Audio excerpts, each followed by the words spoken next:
Good morning. Class 11 physics में आपका स्वागत है। आज हम हाफ ईयरली एग्जामिनेशन के पॉइंट ऑफ व्यू से कुछ इंपॉर्टेंट क्वेश्चंस देखते हैं, जो कि चैप्टर 6 का है। ये कणों के निकाय तथा घूर्णीय गति है ना। चैप्टर 6 कणों के निकाय तथा घूर्णीय गति का क्या क्या इंपॉर्टेंट क्वेश्चन है, थोड़ा ये देख लेते हैं। पहला है द्रव्यमान केंद्र से आप क्या समझते हैं ना, द्रव्यमान केंद्र क्या है। दूसरा है जड़त्व आघूर्ण से आप क्या समझते हैं, इसका एसआई मात्रक तथा विमीय सूत्र लिखना है, और इसके साथ साथ इसका व्यंजक भी सिद्ध करना है। जड़त्वाघूर्ण इस तरीके से आपको इम्पोर्टेंट हो जाता है। और किसी पिंड का जड़त्वाघूर्ण किन किन कारकों पर निर्भर करता है, ये भी एक अच्छा क्वेश्चन है। कोणीय संवेग संरक्षण का नियम क्या है, लिख कर सिद्ध कीजिए। इसको तो आपको कर ही लेना है ना। फिर घूर्णीय गतिज ऊर्जा का व्यंजक क्या है, लिखिए। जड़त्वाघूर्ण तथा जड़त्वाघूर्ण में अंतर क्या है। कोणीय संवेग तथा बल आघूर्ण में संबंध स्थापित कीजिए। बल आघूर्ण क्या है, इसका मात्रक तथा विमीय सूत्र भी निकालना है, और व्यंजक स्थापित करना है तथा सिद्ध करना है कि टाउ बराबर dl/dt होता है बल आघूर्ण, है ना। ये आपको करना है। और फिर 9 नंबर में है आपका घूर्णन त्रिज्या से आप क्या समझते हैं, इसके लिए सूत्र की स्थापना कीजिए। और संबंध तो सबका लगभग पढ़ ही लेना है। रेखीय त्वरण, कोणीय त्वरण में संबंध, बल आघूर्ण और जड़त्वाघूर्ण में संबंध, कोणीय संवेग और जड़त्वाघूर्ण में संबंध, ये संबंध आपको लगभग ये तीनों संबंध कंप्लीट कर लेना है। और एक ये ऊपर कोणीय संवेग तथा बल आघूर्ण में संबंध।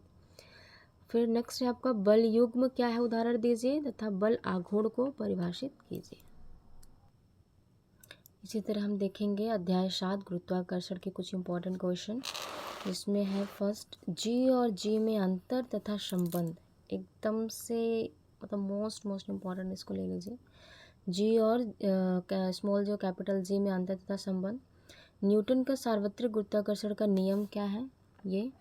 और ये पृथ्वी की सतह से ऊंचाई पर जाने पर गुरुत्वीय त्वरण स्मॉल जी का मान में क्या परिवर्तन होगा, और गहराई पर जाने पर क्या परिवर्तन होगा जी के मान में। ये दोनों ही इंपॉर्टेंट क्वेश्चन आपको बनने चाहिए।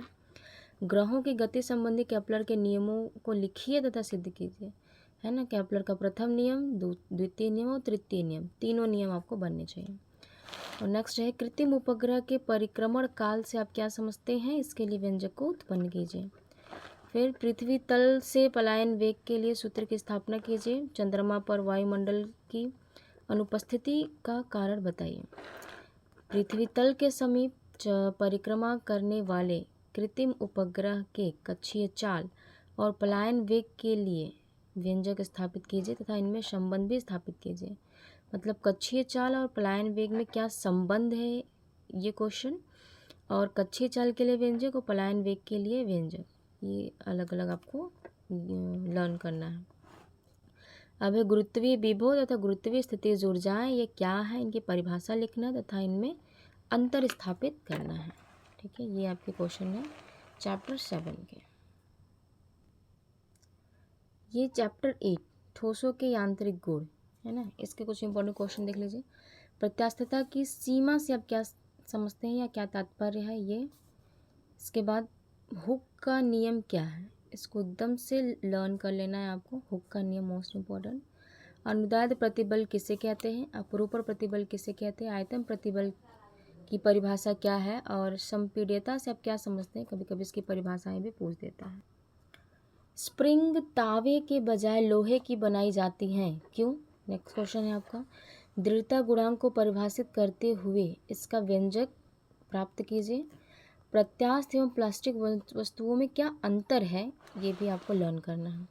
तथा सिद्ध कीजिए कि स्टील रबर से अधिक प्रत्यास्थ है। सिद्ध करना मतलब इसका व्यंजक आपको लिखना है। अब पैशन अनुपात किसे कहते हैं, इसका एसआई मात्रक क्या है तथा इसका सूत्र की स्थापना कीजिए। और व्यवहारिक में इसका क्या मान है, ये जरूर आपको याद रखना है। पैशन अनुपात का व्यवहारिक मान कितना होता है। यंग प्रत्यास्थता गुणांक या यंग मापांक की परिभाषा तथा इसके सूत्र की स्थापना कीजिए। ये है चैप्टर 8 के कुछ इंपॉर्टेंट क्वेश्चंस। अब आते हैं चैप्टर 9 में तरलों के यांत्रिक गुण। तरलों के यांत्रिक गुण का ये पहला क्वेश्चन, तरल दाब के संचरण संबंधी पास्कल का नियम लिखिए तथा इसके उपयोग भी बताइए। ससंजक तथा संजक बलों का अर्थ स्पष्ट कीजिए। पृष्ठ तनाव से क्या समझते हैं? इसको प्रभावित करने वाले कारक या पृष्ठ तनाव को किस प्रकार प्रभावित करता है। चौथा है केशिकत्व से आप क्या समझते हैं? केश नली में द्रव के उन्नयन हेतु व्यंजक सिद्ध करना है। पांचवा है हाइड्रोलिक या द्रव चलित लिफ्ट का सिद्धांत क्या है? ये इस चैप्टर का मोस्ट इम्पॉर्टेंट क्वेश्चन, ये आपको लर्न ही करना है। पास्कल का नियम क्या है? लिखिए तथा सिद्ध कीजिए। क्या कारण है कि तेज आंधी तूफान में टीन की जो छतें हैं वो उड़ जाती हैं? ये 2 नंबर 3 नंबर में क्वेश्चन आता है। द्रव के प्रवाह का सातत्य समीकरण क्या है? ये आपको लर्न ही करना है। बर्नौली का प्रमेय लिखिए तथा सिद्ध कीजिए। इसको तो एकदम मोस्ट में लिख लीजिए और इसको लर्न ही करना है। बर्नौली का प्रमेय लिखिए तथा सिद्ध कीजिए। द्रव के धारा रेखीय प्रवाह और विक्षुब्ध प्रवाह में क्या अंतर है? ये आपको लर्न करना है। द्रव बूंद या द्रव बुलबुले के अंदर दाब आधिक्य के लिए व्यंजक लिखिए। ये भी इम्पोर्टेंट क्वेश्चन है। कारण बताओ कि पानी कांच पर चिपकता है, पारा नहीं चिपकता। इसका क्या कारण है बताना है आपको। पारे की छोटी बूंद गोल एवं बड़ी बूंद चपटी होती है, क्यों? स्याही सोखता है, स्याही को शीघ्र ही सोख लेता है, ऐसा क्यों? इन सब का आपको कारण बताना है ना। चैप्टर 10 द्रव के तापीय गुण। 1 कैलोरी ऊष्मा की परिभाषा लिखिए। गलन की गुप्त ऊष्मा से आप क्या समझते हैं? कृष्णिका से क्या तात्पर्य है ना। न्यूटन का शीतलन नियम लिखिए और इसकी सीमाएं क्या है ये भी आपको लिखना है। ऊष्माधारिता एवं विशिष्ट ऊष्मा में क्या अंतर है ये आपको लर्न करना है। सिद्ध कीजिए कि क्षेत्रीय प्रसार गुणांक रेखीय प्रसार गुणांक का 2 गुना होता है ना।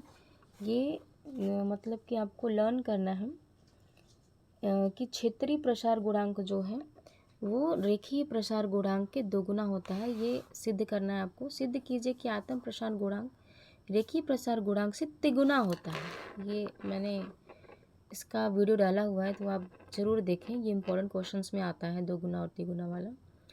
रोगियों की सिकाई के लिए गर्म पानी की बोतल का ही प्रयोग किया जाता है, ऐसा क्यों? ये भी लर्न करना है। स्टीफन बोल्ट्जमैन के नियम से न्यूटन के शीतलन नियम के सूत्र की स्थापना करना है। न्यूटन का शीतलन नियम चैप्टर का इम्पोर्टेंट क्वेश्चन है। ऊष्मा संचरण की चालन, संवहन और विकिरण विधियों में क्या अंतर है ये लर्न करना है। ताप की परिवर्ती दशा और स्थायी दशा में क्या अंतर है? इस चैप्टर का अच्छा क्वेश्चन है ये, इसे लर्न करना है आपको। ताप प्रवणता किसे कहते हैं तथा इसका मात्रक क्या होगा? ये सारे आपके इम्पोर्टेंट क्वेश्चंस मैंने बता दिए हैं अर्धवार्षिक एग्ज़ाम का, तो आप देख लीजिए एक बार और इसे ध्यान से।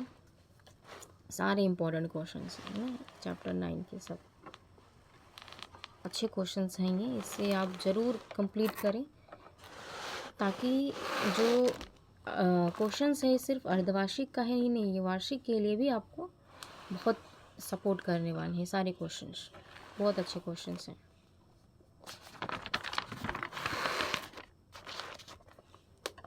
गुरुत्वाकर्षण चैप्टर के ये सारे इम्पोर्टेंट क्वेश्चंस हैं, सभी को एकदम अच्छे से तैयार करना है आपको, ठीक है।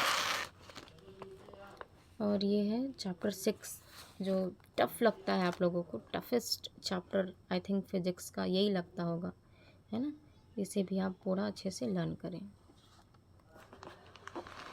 संबंध तो मोस्ट इम्पॉर्टेंट है इस चैप्टर का, है ना। संबंध खासकर जितने भी संबंध दिए हुए हैं ये 2 नंबर 3 नंबर में पूछे ही जाते हैं, है ना। और बल आघूर्ण क्या है इसे भी आपको अच्छे से लर्न करना है, ठीक है। इस चैप्टर का कोणीय संवेग संरक्षण का नियम है ना, इसे एकदम इसका नियम लिख के सिद्ध करना है। कोणीय संवेग संरक्षण का, है ना, नियम भी आपको याद होना चाहिए, किस तरीके से प्रूफ होता है ये भी आपको लर्न होना चाहिए, ठीक है।